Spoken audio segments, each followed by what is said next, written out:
Shalom, selamat pagi Bapak Ibu serta saudara yang dikasih oleh Tuhan. Kiranya berkat, damai sejahtera dan sukacita dari Tuhan Yesus Kristus senantiasa menyertai kita sekalian. Sebelum kita mendengarkan firman Tuhan dan renungan, marilah kita berdoa. Tuhan Allah Bapa yang Maha Baik, kami sungguh bersyukur atas kebaikan dan kemurahan-Mu, karena Engkau Tuhan yang selalu melindungi dan memberikan pertolongan dalam kehidupan kami. Jika saat ini kami akan mendengarkan firman-Mu, kami memohon Tuhan yang mengurapi kami dengan Roh Kudus-Mu, agar kami dapat mengerti dan memahami apa yang Tuhan sampaikan kepada kami, sehingga iman dan karakter kami semakin hari semakin baik dan semakin berkenan di hadapan-Mu. Terima kasih Tuhan. Di dalam nama Tuhan Yesus Kristus kami sambut berkat firman-Mu. Amin. Bapak Ibu serta saudara yang terkasih, bacaan firman Tuhan saat ini diambil dari TB2, Kitab 2 Korintus pasal yang pertama ayat 12. Demikianlah sabda Tuhan. Inilah yang kami megahkan, yaitu bahwa hati nurani kami memberi kesaksian kepada kami, bahwa hidup kami di dunia ini, khususnya dalam hubungan kami dengan kamu, dikuasai oleh ketulusan dan kemurnian dari Allah, bukan oleh hikmat duniawi, tetapi oleh kekuatan anugerah Allah. Tema renungan saat ini adalah hidup dalam ketulusan dan kepercayaan. Bapak Ibu serta saudara yang terkasih, ada seorang istri yang sangat pencemburu. Ia selalu mencurigai suaminya selingkuh. Suatu hari ketika suaminya pulang kerja, sang istri menciumi seluruh tubuh suaminya, bukan karena sayang, tetapi karena mencari bau parfum wanita lain. Ia tidak menemukan bau parfum, namun menemukan sehelai rambut panjang. Mereka lalu bertengkar hebat. Sang istri akhirnya menelepon pastor untuk bisa mendamaikan mereka berdua. Pastor berhasil mendamaikan mereka, lalu pulang dengan perasaan lega. Namun keesokan harinya mereka bertengkar lagi, gara-gara istrinya menemukan sehelai rambut pendek di kemeja suaminya. Istrinya menuduh suaminya selingkuh dengan wanita berambut pendek. Pastor dipanggil lagi dan perceraian berhasil dicegah.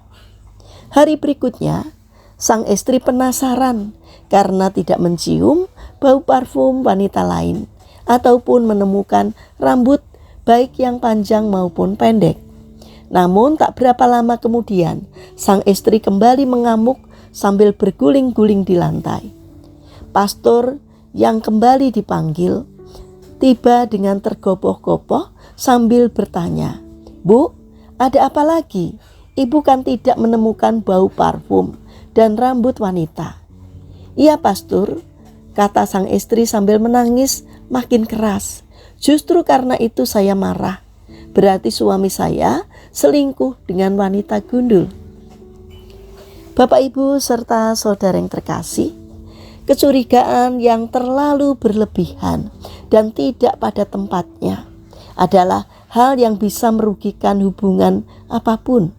Entah itu hubungan bisnis antara sesama mitra bisnis, hubungan sesama anggota pelayan Tuhan, hubungan antara suami istri, hubungan antara orang tua dengan anak, ataupun hubungan antara sesama teman dan sahabat.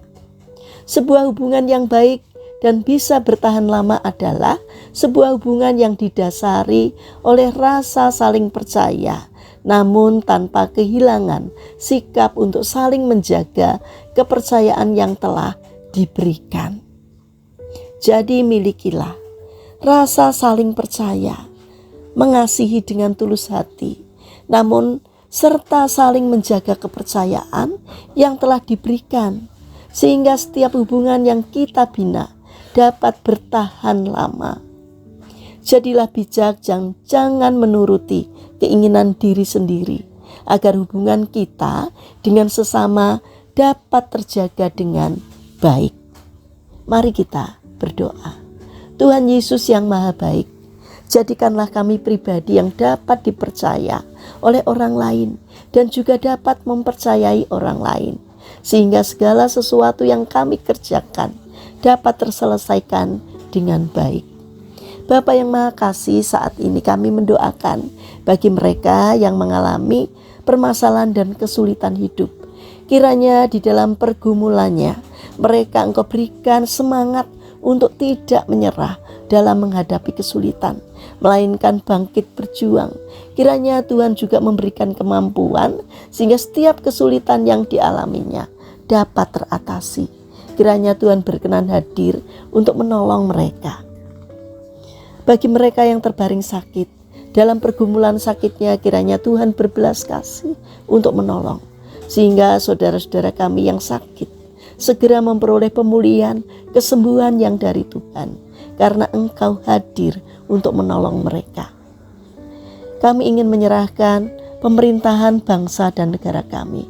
Berikanlah hikmat kepada para pemimpin bangsa kami, supaya di dalam mengerjakan tugasnya seturut dengan pimpinan Tuhan. Berkatilah bangsa kami agar semakin hari semakin memiliki karakter yang baik, dan berkatilah supaya bangsa kami hidup makmur dan sejahtera karena berkat Tuhan. Bapa yang Maha Kasih, kami ingin menyerahkan setiap rencana kami hari ini ke dalam tangan Tuhan. Kami memohon Tuhan yang menyertai dan memberkati, sehingga apapun yang kami kerjakan boleh mendatangkan berkat dan sukacita, tidak hanya bagi diri kami, namun juga bagi sesama kami. Terlebih mampukan kami agar apapun yang kami kerjakan berkenan di hati Tuhan. Terima kasih Bapa untuk setiap kebaikan-Mu. Kami serahkan doa dan sembahyang kami hanya di dalam nama Tuhan Yesus Kristus. Amin. Puji Tuhan, Bapak Ibu serta saudara yang terkasih, kiranya firman Tuhan dan renungan hari ini dapat menjadi berkat bagi kita semua. Haleluya.